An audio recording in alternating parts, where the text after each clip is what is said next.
Obrigada, pastor Sidney. Bom dia. Obrigada por você estar aqui.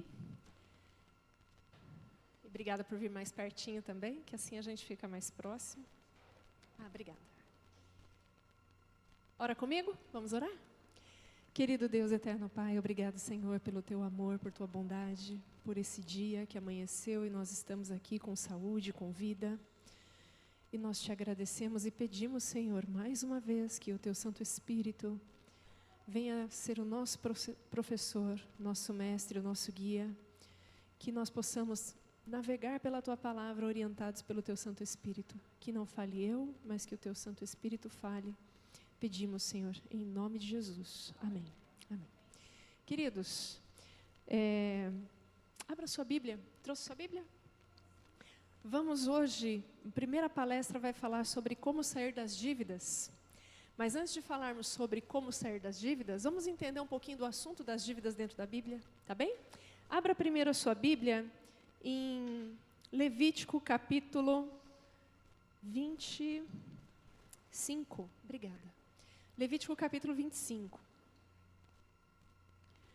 A partir do verso 35, a gente vai ler o seguinte, Levítico 25, verso 35, nós vamos ler. Se alguém do seu povo empobrecer e não puder se sustentar, ajudem-no como ajudariam um estrangeiro ou residente temporário e permitam que ele more com vocês.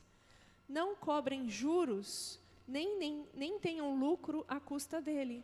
Em vez disso, mostrem seu amor a Deus, permitindo que ele viva como parente com vocês. Lembrem-se de não cobrar juros sobre o dinheiro que lhe emprestarem, nem de ter lucro com o alimento que lhe venderem. Eu sou o Senhor, seu Deus, que os tirou da terra do Egito, para lhes dar a terra de Canaã e ser o seu Deus. Então veja, aqui nesse episódio, podia acontecer de algum israelita passar por uma dificuldade financeira. E a comunidade israelita deveria comparecer em socorro daquela pessoa, tratando como se ela fosse um parente chegado, emprestando dinheiro quanto fosse necessário para ela poder sobreviver. E nesse empréstimo não podia cobrar juros, tá claro? Agora, deixa ainda marcado aí no livro de Levítico, no capítulo 25, avança um pouquinho agora para Deuteronômio capítulo 15. Deuteronômio capítulo 15, nós vamos ler a partir do verso 1. Deuteronômio capítulo 15.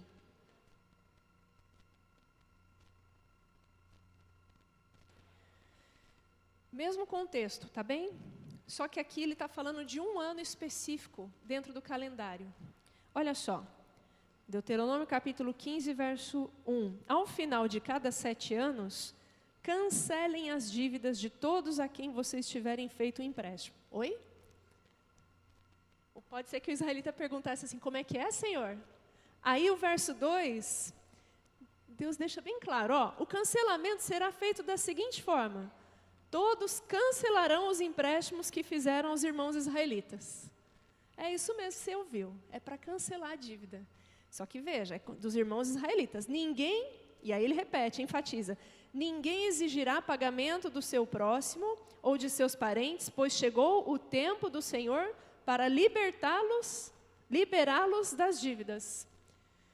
Queridos, quando um israelita passava por uma dificuldade financeira, Deus provia para ele o socorro através da irmandade, por meio da generosidade daqueles que podiam dar o socorro. E no final de 7 anos, Deus provia o ano da libertação das dívidas. Você sabia disso? Continua aí. Essa liberação, verso 3, essa liberação se aplica somente aos irmãos israelitas e não aos estrangeiros que vivem entre vocês. Tá tudo bem. Então você pode emprestar dinheiro para outros que não sejam israelitas, está dizendo aqui, mas dos outros você pode continuar exigindo o débito, mas dos seus irmãos a cada 7 anos você tem que perdoar as dívidas. Verso 4: não deverá haver pobres entre vocês, pois o Senhor seu Deus os abençoará grandemente na terra que lhes dá por herança. Receberão essas bênçãos se tiverem o cuidado de obedecer ao Senhor seu Deus e cumprir todos esses mandamentos que hoje lhes dou. Então Deus está reforçando aqui um conceito que a gente vê em outras partes da Bíblia, sobre bênçãos que Deus coloca condições. Veja aqui, está muito claro aqui, vocês receberão essas bênçãos se tiverem o cuidado de obedecer ao Senhor seu Deus e cumprir todos os seus mandamentos. Se vocês obedecerem, se cumprirem todos os seus mandamentos e tiverem o cuidado de fazer conforme essas leis, vocês vão receber essas bênçãos. E aí segue o verso 6. O Senhor seu Deus os abençoará conforme prometeu. Vocês emprestarão dinheiro a muitas nações, mas jamais precisarão tomar emprestado. Lembra que nós lemos isso lá em Deuteronômio 28? Governarão muitas nações, mas não serão governados por nação alguma. Ou seja, você praticar a generosidade, socorrer o seu irmão em dificuldade, era uma questão que Deus falava assim: você vai fazer isso? Não fique preocupado se isso vai diminuir a sua condição financeira. Pelo contrário, eu vou te abençoar e você vai emprestar a muitas nações, mas você não vai precisar tomar emprestado. Você vai ser governador, você vai ser uma pessoa de destaque. Não pelo dinheiro que você tem a menos, mas pela bênção que você tem a mais. Porque você está seguindo conforme os meus caminhos. Está entendendo? Agora, olha o verso 7. Se, contudo, houver algum israelita pobre em suas cidades, quando chegarem à terra que o Senhor seu Deus lhes dá, não endureçam o coração e não fechem a mão para ele. Ao contrário, sejam generosos e emprestem-lhe o que for necessário. Não sejam mesquinhos, nem se recusem a emprestar a alguém, só porque o ano de cancelamento das dívidas está próximo. Veja, não endureça o seu coração, não seja mesquinho, não fique fazendo conta para pensar, eu estou no ano 5, daqui a pouco é o ano 7, eu vou emprestar esse dinheiro e daqui 2 anos só eu já tenho que perdoar a dívida, ele não vai ter condição de me pagar. Olha o que Deus diz. Vou voltar aqui no verso 9 que eu me perdi. Não sejam mesquinhos, nem se recusem a emprestar a alguém só porque o ano do cancelamento das dívidas está próximo. Se vocês se recusarem a fornecer o empréstimo e a pessoa necessitada clamar ao Senhor, vocês serão considerados culpados de pecado. Deem aos pobres com generosidade e não com má vontade, pois o Senhor seu Deus os abençoará em tudo o que fizerem. Veja que aqui é uma coisa que ele está falando sobre dar aos pobres, ou seja, donativos, doações. Antes ele estava falando sobre emprestar ao irmão que está em dificuldade financeira, certo? Bom, tem um verso 11 aí, que é um verso mais conhecido: sempre haverá pobres na terra, por isso ordeno que compartilhem seus bens generosamente com os pobres e com outros necessitados de sua terra. Tudo bem até aqui? Isso aqui era a orientação que Deus havia dado para o povo israelita, para que eles pudessem viver em comunidade, para que não houvesse pobres entre a irmandade israelita. Agora, volta um pouquinho, o capítulo 25 de Levítico, vamos ler ali a partir do verso 3. Capítulo 25 de Levítico, a partir do verso 3.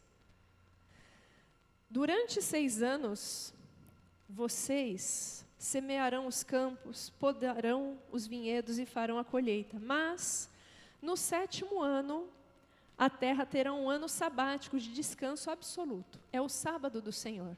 Então veja, esse 7º ano que Deus diz que é o ano de libertação das dívidas, ele também chama de ano sabático. E olha só, durante esse ano, não semeiem os campos, nem façam a poda dos vinhedos, não ceifem o que crescer espontaneamente, nem colham as uvas dos vinhedos não podados. A terra terá um ano de descanso absoluto. Comam o que a terra produzir espontaneamente durante seu descanso. Isso se aplica a vocês, a seus filhos, seus servos, servas e também aos trabalhadores contratados e aos residentes temporários que vivem em seu meio. Seus rebanhos e todos os animais selvagens da sua terra também poderão comer o que a terra produzir livremente. Presta atenção aqui. Deus promoveu um ano sabático, onde o produtor ele não deveria plantar, ele deveria colher o que crescesse de forma espontânea. E no final desse ano sabático, também era o perdão das dívidas. Aí imagina você, que está ali fazendo conta. Esse ano eu não plantei, é o 7º ano, né? Esse ano eu não plantei. O ano que vem eu vou colher o quê? Porque eu não plantei. E além disso, as dívidas aí que eu andei emprestando dinheiro para o povo que me pediu ajuda, eu entreguei o dinheiro e agora eu tenho que perdoar essas dívidas todas. Como, Senhor, que vai fechar a conta? E qual é a promessa de Deus que nós lemos lá? Se você fizer, cumprir os meus mandamentos, se você seguir conforme a minha orientação, a minha vontade, confia. Não depende do dinheiro que você tem a menos. Depende do Deus que você tem a mais. Amém? Então, dado esse panorama, eu quero dizer para vocês o seguinte. Podia acontecer de um israelita temente a Deus, fiel, empobrecer e precisar pedir dinheiro emprestado? Podia acontecer? Sim ou não? Vamos lá? Você vai tirar essa dúvida na Bíblia. Abre lá em 2 Reis, capítulo 4. 2 Reis, capítulo 4.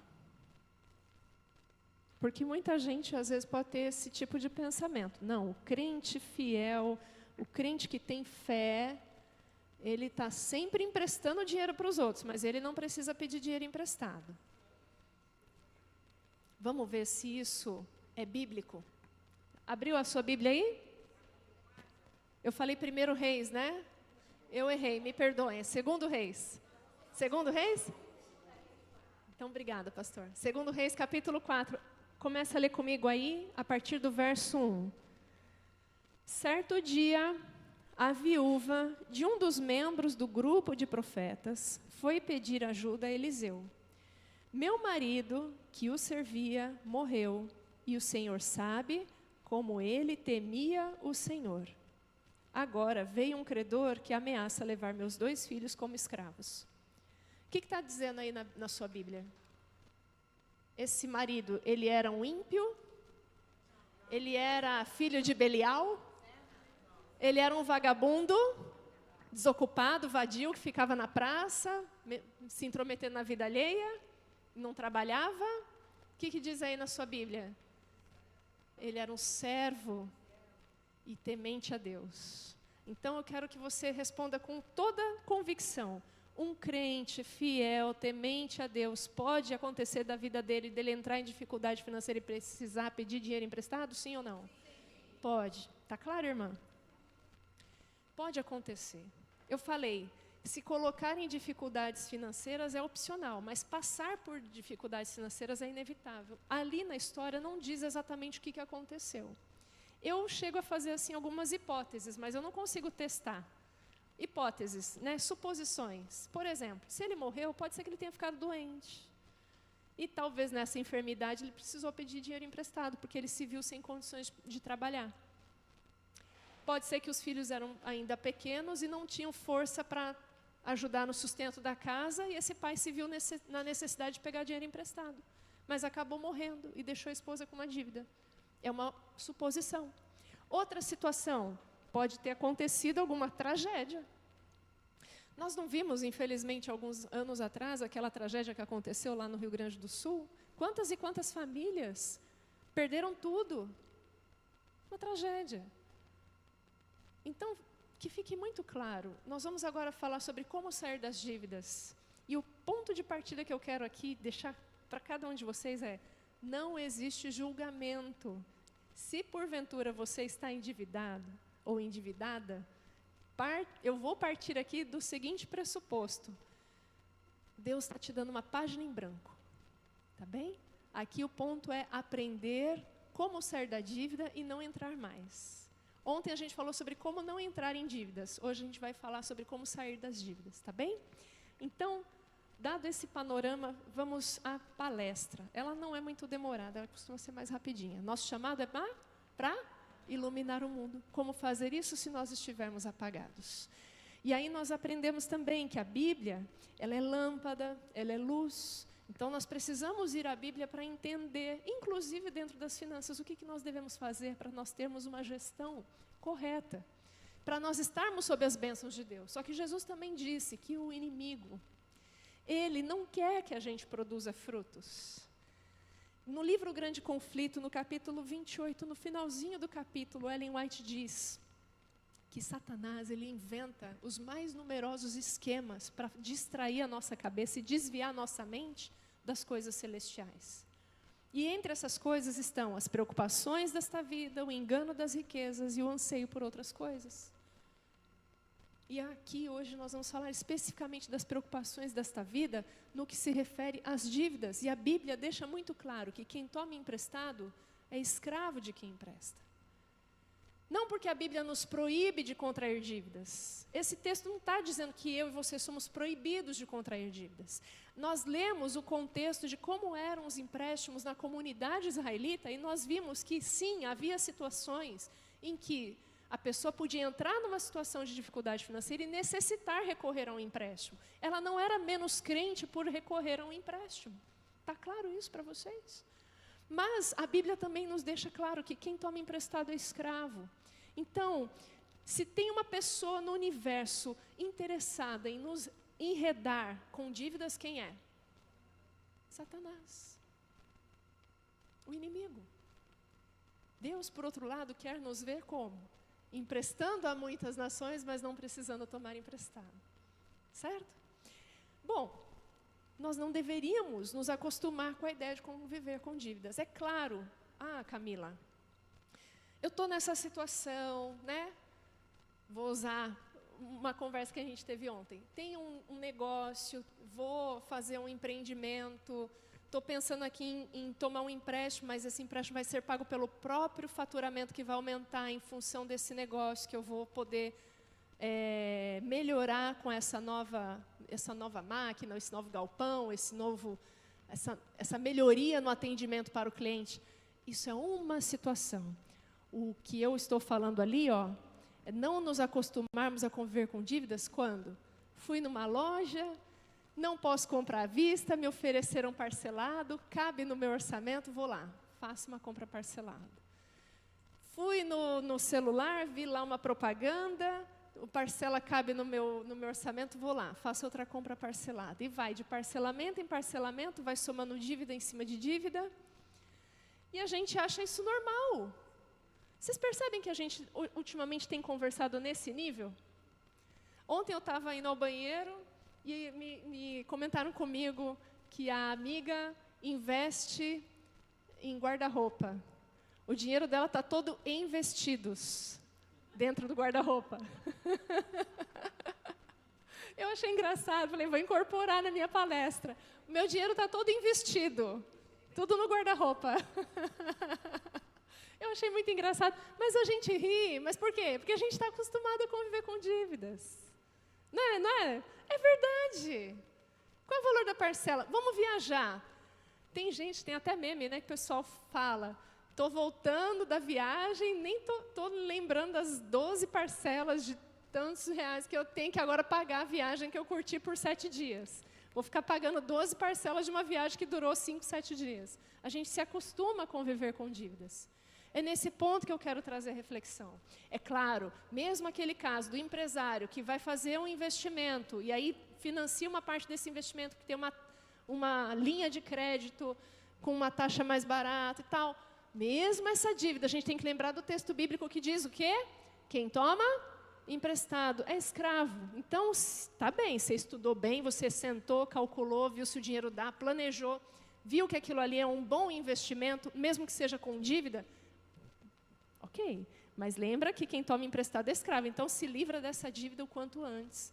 Isso vale para a compra da casa própria, vale para a compra de carro. Qualquer dívida que você faça, ainda que você tenha planejado, estudado, viu que ela é interessante, vê forma de você se livrar dela o quanto antes. Por quê? Porque quem toma emprestado é escravo, minha querida irmã, meu querido irmão. Nós não devemos nos acostumar com a ideia de conviver com dívidas. E aí a pergunta, como sair das dívidas? Primeiro, ore e consagre a Deus. É o que a mulher fez lá com o profeta Eliseu. Ela foi pedir socorro para quem podia resolver o problema dela. Quem podia resolver o problema dela? Eliseu? Não. É que ela enxergou em Eliseu um homem de Deus. E através dessa conversa, ela foi pedir ajuda para o Senhor. Ore e consagre o seu plano a Deus. Eu estou na frente de vocês aqui, deixa eu... Fica melhor assim, vocês podem ver? Muito bem. Colocar Deus em primeiro lugar, consagrar a Deus esse plano, envolve pelo menos 4 esferas. É primeiro Deus na sua agenda diária. E nós vimos esse texto. Buscai, pois, em primeiro lugar o reino de Deus e a sua justiça. É primeiro Deus na agenda semanal. Lembra-te do dia de sábado para o santificar. 6 dias farás toda a tua obra, todo o teu trabalho, mas o 7º dia é o sábado do Senhor. Não farás nesse dia nenhuma obra, nem tu, nem teu filho, nem tua filha, nem teu servo, nem tua serva, nem o estrangeiro, nem o animal. Queridos, tem gente que quer sair das dívidas e acha que para sair das dívidas tem que fazer uma renda extra. Nós vamos falar sobre isso. Só que essa renda extra, ou qualquer trabalho extra que você faça, põe uma coisa na sua cabeça. Não vai ajudar nada se você tiver que invadir as horas do sábado.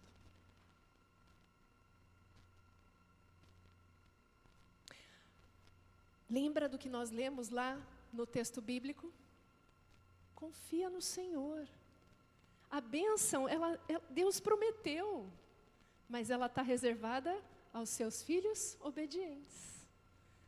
Não é a hora do sábado, não é a hora extra que vai te dar a solução da dívida. É a bênção do Senhor. Tá bem?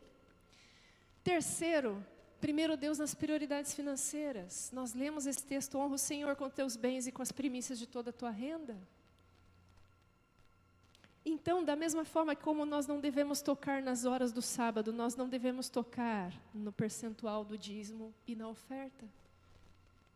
Quantas e quantas vezes eu já vi pessoas com situação financeira assim quebrada, destruída, e achando que não devolver o dízimo vai resolver. Querido irmão, querida irmã, eu sei que esse assunto é delicado, mas pensa assim, ó. Não só de pão viverá o homem, mas de toda a palavra que sai da boca de Deus. E o assim diz o Senhor, fala que o dízimo é santo. Nós vimos a história de Acã. Acã se apossou daquilo que Deus falou que é santo e separado. Acã atraiu desgraça para ele, para sua família e para a comunidade. Mais de 30 pessoas morreram do exército israelita, fora os parentes de Acã que morreram junto com ele. Porque foram ali participantes do esconderijo que ele fez. Porque ele se apossou daquilo que pertence a Deus. Quando a gente se aposta do que é de Deus, até com a prerrogativa de sair da dívida, nós estamos nos colocando fora da proteção do Senhor, nós estamos nos colocando no terreno do inimigo, nós estamos dizendo assim, olha, eu confio mais no dinheiro resolver meu problema do que no Senhor. É duro eu falar isso, porque eu não sei a realidade de vocês, eu não sei mesmo. Às vezes eu posso estar falando para alguém aqui que ganha muito pouco, e está com o coração apertado, e que pensa, Senhor, eu não estou sendo fiel no dízimo. E vem essa mulher agora aí, que é esposa de médico, está vestindo um vestido legal, não tem nenhuma privação financeira, dizendo que eu tenho que devolver. Quem é ela para falar isso? Por isso que eu quero que, por favor, você entenda que não é a ideia da Camila que está aqui. É a palavra de Deus. Nós não estamos pegando nenhuma ideia da Camila, que pelo menos eu espero que até agora tenha ficado claro para vocês, que a gente só está usando a Bíblia. E na Bíblia, Deus diz que o dízimo é santo. E que nós roubamos a Deus quando nós não somos fiéis nos dízimos e nas ofertas. E diz ali, abre a sua Bíblia em Provérbios 3, verso 10.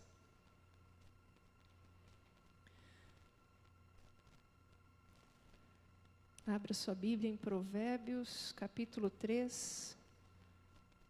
Vamos ler os versos 9 e 10.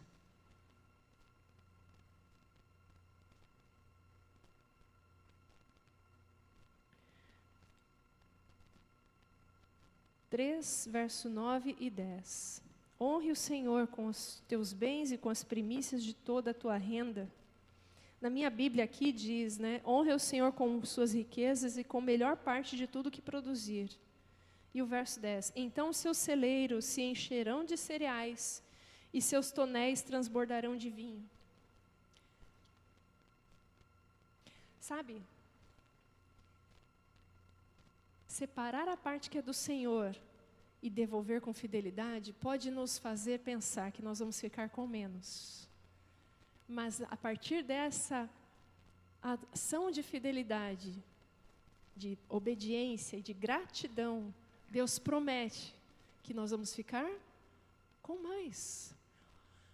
Esse ficar com mais, eu não estou falando de prosperidade, de riqueza, de abundância. Eu estou falando com mais no sentido de que o que sobrou vai ser suficiente. E pode até ser que seja além do que você precisa. Está claro? Está claro? E colocar Deus em primeiro lugar é entender que nenhum plano irá para frente se Deus vier por último. Vai um pouquinho para trás aí, para Salmo 127. Para a gente ler junto esse texto. Salmo 127.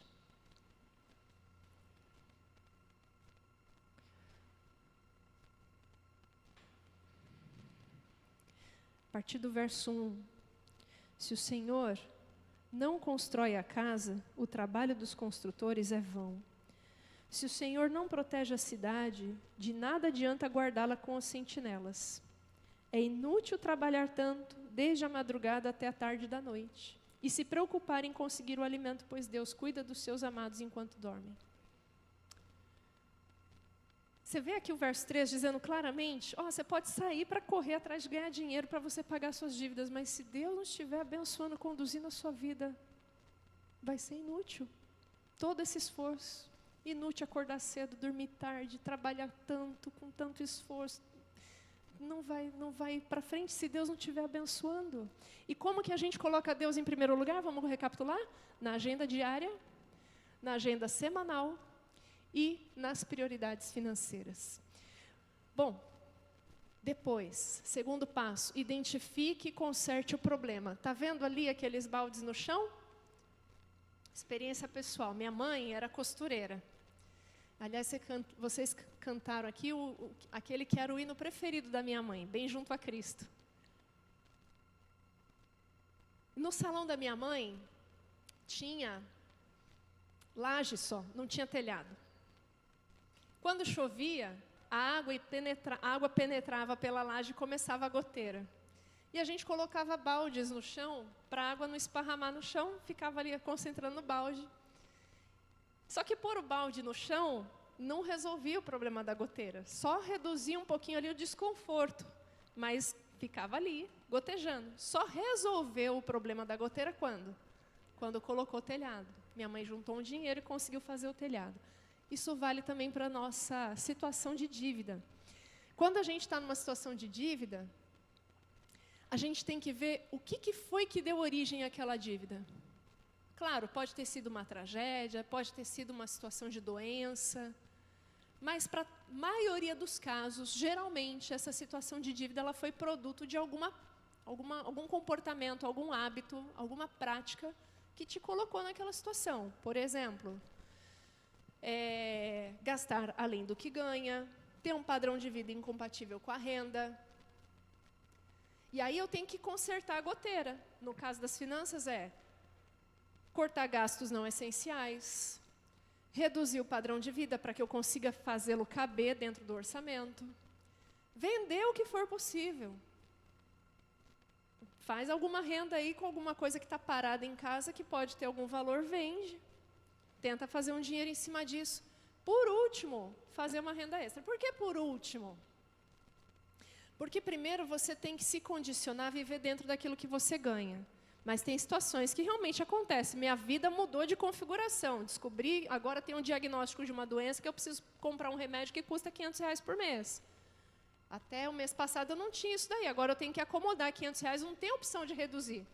Ok, a sua vida mudou de configuração. A renda extra pode ser realmente uma alternativa, porque o seu orçamento vai ter que se acomodar a um gasto que aumentou e você não pode simplesmente cortar. Agora, esse alvo tem que ser tratado como prioridade. Quando eu lido com pessoas endividadas, geralmente as pessoas já estão numa situação ali de alto estresse, alto desgaste, e ela não se sente com energia para tomar as rédeas da situação. E o recado que eu preciso dar é: ninguém vai resolver esse problema para você. Você tem que tomar as rédeas da situação. Primeiro você levou o assunto para Deus. Mas assim como a viúva saiu batendo de porta em porta pedindo vasilha emprestada, nós também temos que tomar as rédeas da situação. Porque ninguém vai sair pedindo vasilha emprestada por você. É você que tem que ir lá bater de porta em porta. Mas trata isso como uma prioridade. Tem solução? Tem solução, mas você tem que dedicar energia. Energia para cortar gastos, energia para retroceder o padrão de vida. E não é legal retroceder padrão de vida. Você tem um carro que não, é confortável esse carro, só que ele foi um passo maior que a perna. Gasta muito para substituir pneu, gasta muito com seguro, consome muito combustível. Foi um passo maior que a perna. Vamos retroceder aqui para poder voltar no nosso orçamento, ficar dentro daquilo que a gente ganha. Esse carro foi um conforto, mas ele está gerando um estresse. Então, vamos voltar, reduzir padrão de vida. Economias que Deus não aprova. Quem estava aqui ontem que eu mostrei isso aqui? Quem já viu essa tela? Só para eu não repetir. Então, todo mundo. Então, lembrando só, né? Deus não aprova a economia que eu faço com desonestidade. Lembra, não adulterarás, não furtarás. Você não vai conseguir sair das dívidas sob as bênçãos de Deus, transgredindo a lei de Deus, né? É um pouco óbvio, mas eu preciso falar, né? Não dá para querer a bênção de Deus transgredindo a lei de Deus abertamente, através de adulteração, sonegação, caixa 2, pirataria, qualquer outro tipo de economia que você queira produzir, querendo fazer ali sobrar um dinheiro no orçamento. Ellen White diz para a gente levantar de manhã. Lê esse texto para mim enquanto eu bebo uma água. Você consegue enxergar daí?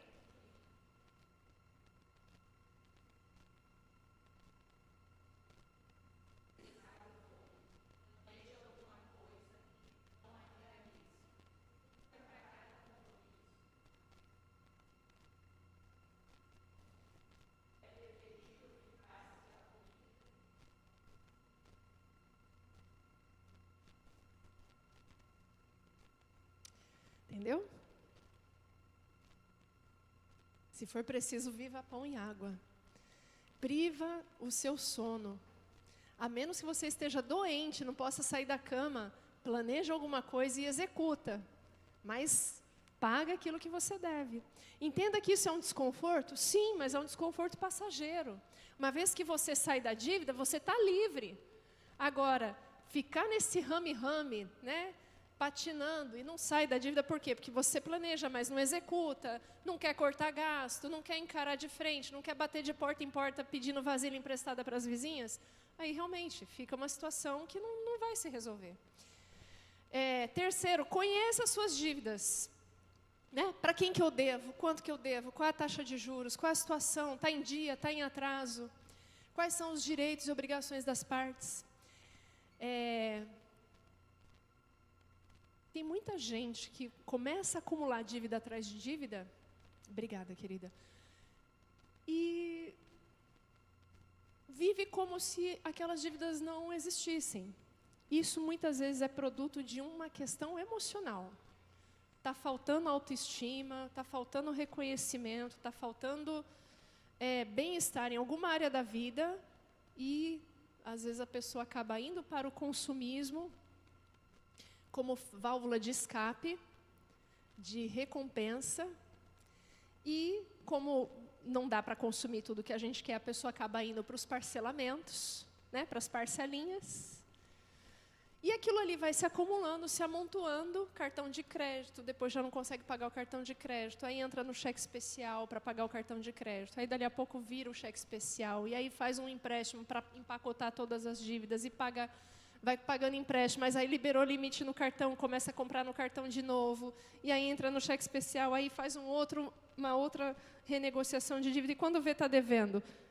Cheque especial, está devendo cartão de crédito, tem parcelamento do cartão de crédito, tem consignado, tem outro empréstimo, e a pessoa já não sabe mais. Então, conheça as suas dívidas. Tem um lugar que resume tudo isso daí, infelizmente eu esqueci de pôr na tela, mas chama Registrato. No Banco Central, bota no Google, Registrato. Lá você consegue saber, no seu CPF, tudo o que você deve. A sua vida financeira está aberta e escancarada para todo mundo ver? Não, só para você. Você tem que acessar com o Gov, você tem que ter cadastro no Gov. Como se fosse registro, misturado com extrato. Registrato.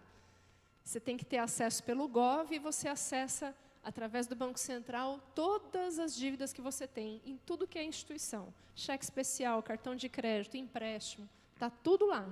Está tudo bem discriminadinho e unificado, tá? Avalie qual dívida pagar primeiro. E aqui é um ponto importante. Qual dívida eu tenho que pagar primeiro? A que tem o maior valor de parcela ou a que tem a maior taxa de juros? O que vocês acham?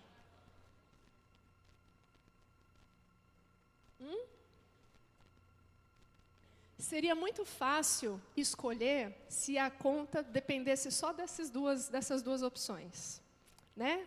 Mas as dívidas, elas têm várias características, além de valor de parcela e taxa de juros. Por exemplo, eu classifico as 3 principais como dívida mortal, indigesta e amarga, tá?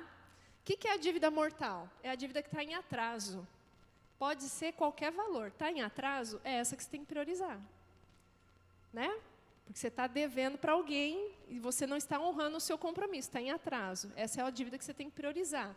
Mas mesmo dentro das dívidas em atraso, tem aqui algumas, não sei se vocês conseguem enxergar aí, mas tem algumas que vão ser prioritárias. Por exemplo, alguma que esteja comprometendo a sua integridade física.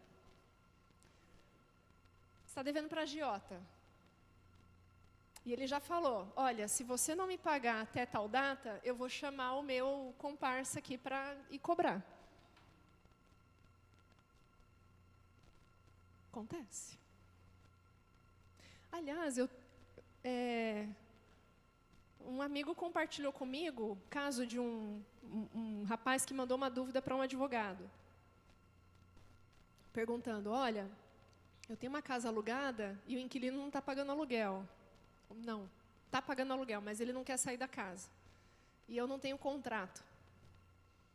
E aí o advogado disse para ele uma forma lá de ele resolver, que eu particularmente pode até ser legal no ponto de vista jurídico, mas não achei que foi honesto. De toda forma, o conselho do advogado para ele foi, faz um empréstimo, coloca a casa como garantia e não paga a dívida.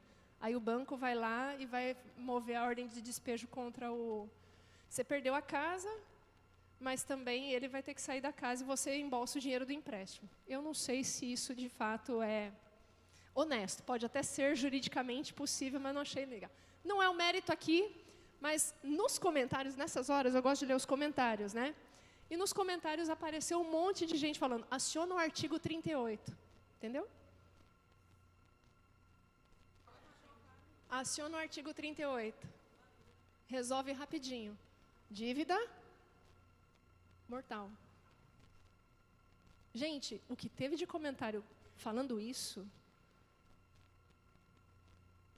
impressionante.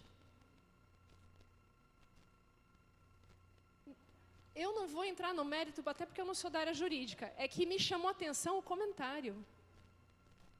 Tá? Dívida mortal. Meu pai, hoje é um amor. Meu pai é um exemplo de pessoa que foi convertida do vinho para a água, literalmente. Falar igual adolescente, literalmente. Do vinho para a água. E teve uma época na vida, que ele ainda estava no vinho, que bateu um agiota na porta da minha casa. E a minha mãe desceu do salão de costura, com aquela roupa cheia de linha, né? E recebeu o agiota na porta. E a mulher, no caso era uma mulher, uma vizinha, fazendo o maior bafafá na porta de casa, cobrando. Não estava ameaçando de morte, mas estava gerando constrangimento, que é a dívida indigesta. Dívida indigesta é aquela que você deve, às vezes, até para um parente. Mas no almoço de domingo, na frente de todo mundo, ele vai te cobrar a dívida. Já vi casos na igreja que o irmão chegou para o pregador, que era um leigo, né, um pregador leigo, e falou: muito legal isso que você falou, pena que você não vive isso, porque você não paga o que você está devendo para mim. Entendeu? Então, a dívida indigesta. O que é dívida mortal também? Quando você tem um bem da família sendo comprometido como garantia. Por exemplo, a sua casa está como garantia daquela dívida. Se você não pagar, vai ser todo mundo despejado, porque a casa vai a leilão. Então, veja que não é simplesmente decidir entre o maior valor de parcela e taxa de juros. Você tem que entender a dívida como um todo. Qual é a garantia dessa dívida? Qual é a condição do credor? Esse credor é um credor que está sujeito a leis ou é um credor que é um fora da lei, que faz a lei ele mesmo? Entendeu? Como o assunto é mais complexo do que simplesmente escolher entre maior parcela e maior taxa de juros. Dívida amarga, aí sim, é uma dívida de alto custo, que se não for paga, ela vai aumentando rapidamente. Aí você tem uma degradação de cores, só para dizer que tem dívida que é mais grave e dívida que é menos grave. Qual que você vai pagar primeiro? A que é mais grave. Não se preocupe em fotografar, que o pastor Sidney está com essa apostila, ele vai mandar para vocês através dos pastores das suas igrejas, tá? Aí vocês pedem para o pastor Robson, para o pastor Fernando, que eles vão receber a apostila. Tá bom? Quinto, procure o credor. E olha o que o texto bíblico diz. Não demore em entrar em acordo com o seu adversário que pretende levar você ao tribunal. Faça isso enquanto ainda estiver com ele a caminho. Não espere ele bater na sua porta. Faz isso antes. Para quê? Do contrário, ele poderá entregar você ao juiz, e o juiz entregá-lo ao guarda, e você poderá ser lançado na prisão. Eu te garanto, você não sairá de lá enquanto não pagar o último centavo. Jesus está falando aqui de uma situação de dívida. E está falando, vai entrar em acordo com o seu adversário que quer levar você ao tribunal. Faz isso antes que ele te entregue ao juiz e você seja preso. A dívida naquele tempo, ela tinha consequências mais graves. A pessoa ia presa, os filhos da pessoa eram tomados como escravos. Hoje a gente vai deixando, né? E tem gente até que se gaba para dizer, fui no Magazine Luiza, eu vi outro dia um vídeo de um cara, limpei meu nome, fui no Magazine Luiza, comprei um iPhone, não vou pagar a dívida, daqui 5 anos o meu nome vai estar limpo de novo. Haha, Magazine, se lascou, para não falar a palavra que ele usou. Percebe? Hoje a gente não tem, eu falo brasileiro, né? Não estou dizendo aqui todo mundo é uma bênção, né? Mas o brasileiro tem essa cultura do calote. E nós, como embaixadores do reino, somos chamados para fazer o quê? Iluminar o mundo. Nós não podemos repetir as trevas que estão dominando aí fora. Aqui a gente tem que ser lugar de luz. Vamos prosseguir. Na mesa com o credor, seja humilde. Não tem essa, devo, não nego, pago quando puder. Não, meu querido, você é crente, você é embaixador do reino. Você tem que ser humilde, tem que apresentar a situação com honestidade. Tem que demonstrar boa fé, resguardar o seu mínimo existencial. Você é humilde, mas também você não é um bocó. Tem credor que é picareta? Tem mesmo. Estou vendo casos de superendividamento que o banco já viu que o cliente estava enforcado, foi lá e deu mais crédito. Crédito irresponsável. Não resguardou o mínimo existencial. A pessoa já está com 60%, 50% do orçamento comprometido com dívida. Como é que a pessoa vai pagar as contas? E o banco, mesmo sabendo disso, fez vista grossa, deu mais crédito. E a pessoa se enforcou mais ainda. Então, se necessário, acione os órgãos de defesa do consumidor. No caso, cada estado tem o seu PROCON, né? Aqui no Rio de Janeiro, estava pesquisando, tem o Núcleo de Prevenção e Tratamento ao Superendividamento. Tem aí o número do WhatsApp, o e-mail. Em São Paulo, você pode fazer o processo já online. Mas aqui no Rio, você dá entrada através desse atendimento pelo WhatsApp. O que você tem que fazer para poder acionar isso daí? Primeiro, o que é o mínimo existencial? Antes disso, existe uma lei que foi promulgada em 2021, que é a Lei do Superendividamento. Tá bem? Essa lei, ela prevê algumas coisas. Primeiro ponto, crédito irresponsável. É uma bola fora que o banco dá e que muitas vezes leva a pessoa para uma situação de superendividamento. Quando junta crédito irresponsável com falta de educação financeira, você produz um superendividado. Tá? E esse crédito irresponsável, se ele for comprovado, é uma tremenda fragilidade que deixa o banco mais disposto, vamos dizer assim, a te dar um desconto, porque o juiz vai exigir isso dele. O outro ponto é mínimo existencial, você ter a sua subsistência resguardada. O que é subsistência? É moradia, comida e dignidade. Academia, mensalidade de academia não é subsistência. Escola particular para o filho não é subsistência. Entendeu? Tudo que for fora desse conceito de subsistência, quem diz o que é subsistência ou não, não é você, não sou eu, é o órgão, é a lei. É a condição que é colocada ali pelo juiz. Se ele entender que determinada coisa que você fala que é essencial, ele diz, não, isso aqui não é essencial, você consegue sobreviver sem isso, vamos subtrair isso aqui da conta, quanto é que sobra? É esse tanto que sobra que você pode usar para pagar a sua dívida. Então, tudo isso o PROCON vai ajudar você, pelo menos lá em São Paulo é assim, o PROCON ele tem um formulário que você preenche, chega numa conta que diz, você pode pagar tanto, Camila, agora vai com seu credor e oferece uma negociação dentro dessas condições. Tá? Tem também o Desenrola 2.0, que saiu recentemente, agora no começo do mês, que é voltado para cidadãos com renda de até 5 salários mínimos e dívidas de até R$15 mil por instituição financeira. Abarca os contratos que foram formalizados até janeiro de 2026 e que estejam com atraso entre 90 dias e 2 anos. A dívida, a fatura que eu estou há 60 dias sem pagar, entra? Não entra. Aí já é situação para super endividado mesmo. É dívida com mais de 90 dias. Promete-se descontos entre 30% e 90%, com juros a 1,99. Queridos, isso é juros alto. Mas é melhor do que os juros do cheque especial, é melhor que os juros do cartão de crédito. Tá? Antes de ir para isso aqui, então, se você tiver condição de vender alguma coisa, de fazer uma renda extra, para poder não entrar nessa taxa de juros, porque essa taxa de juros ela é alta. Vamos supor que seja 2%, vai dar 24% ao ano. Não é uma taxa baixa. Mas é melhor, eu repito, é melhor do que você ter acesso a cartão de crédito e cheque especial. Dá para usar até 20% do saldo do FGTS. Esse ou até R$1.000, é que eu estou em dúvida aqui se é limitado a R$1.000 ou valor R$1.000 para que você possa fazer uma amortização parcial e você negocia diretamente com a instituição financeira. E nessa hora, eu penso que tem uma bola fora. Por quê? A instituição financeira é a ponta mais forte ou mais fraca da corda? Mais forte. E muitas vezes a pessoa que está indo lá fazer essa negociação não tem educação financeira. Eu acabei de ver um caso de uma pessoa que eu estou assessorando com superendividamento. A instituição financeira ligou para ela, não se aplica ao Desenrola, não é o caso, mas ela estava com várias dívidas de cartão e cheque especial se acumulando, estava começando a ficar desesperada. A instituição financeira ligou para ela e falou assim, vamos fazer um consignado? Ela fez um consignado. Deixa eu te explicar. Consignado não entra no Desenrola e não entra no PROCON. A instituição financeira se blindou. Pegou, renegociou a dívida, descontando no salário, a pessoa não tem nem como não pagar. Vamos dizer assim, vou segurar esse mês, porque se eu pagar essa parcela, eu não vou ter como comprar comida, não vou ter como pagar o aluguel. Lembra do mínimo existencial, a sua subsistência? A instituição financeira resguardou, já toma a parte dela logo que o salário entra, e é uma dívida que ela não pode botar para renegociar.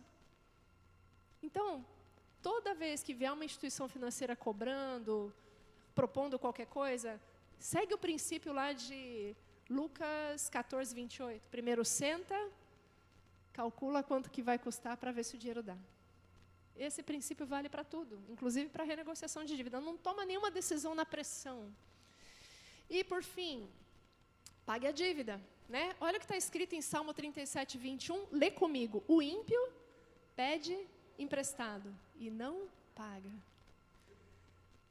Queridos, a gente ter dívida não é sinal de falta de temor a Deus. Né? A gente já viu isso. Né? Ficou claro para todos vocês. Nós vimos o exemplo da viúva. Do marido dela era um homem temente a Deus. Agora, se eu pego emprestado e deliberadamente falo, não vou pagar, aí eu estou me colocando no rol dos ímpios. Pode acontecer de eu estar passando por uma dificuldade financeira e falar, Senhor, eu estou com dificuldade de pagar aqui. Aí você vai levar o problema ao Senhor como fez a viúva. Mas você vai fazer meios ali para pagar a dívida. Você vai acordar de madrugada, você vai viver a pão e água, como disse lá no texto de Ellen White. Você só vai parar se você ficar doente, mas você vai se esforçar para pagar. Agora o ímpio não. O ímpio é malandro. Ele pega e não paga. E entenda que pagar as dívidas é só o começo. Eu vejo casos e casos de pessoas que saem das dívidas para liberar limite para poder entrar em dívida de novo. E pagar as dívidas, queridos, é só o começo.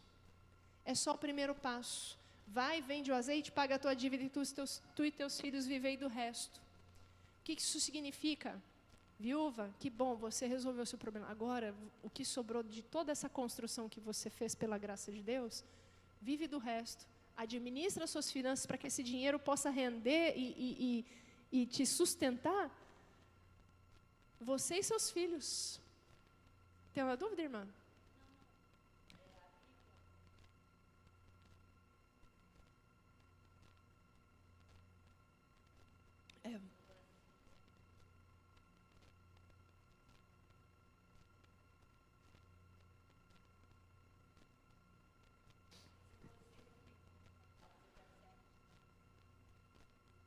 Perfeito, irmã. Se achar a referência bíblica aí, a gente pode até abrir o texto bíblico.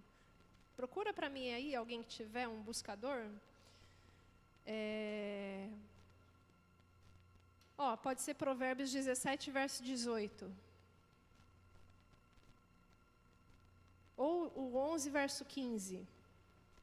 Abre primeiro Provérbios 11, verso 15. Obrigada, irmã. É um ótimo ponto.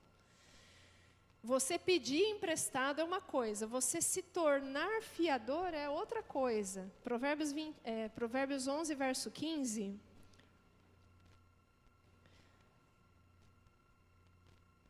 Provérbios 11, verso 15. Quem aceita ser fiador terá problemas.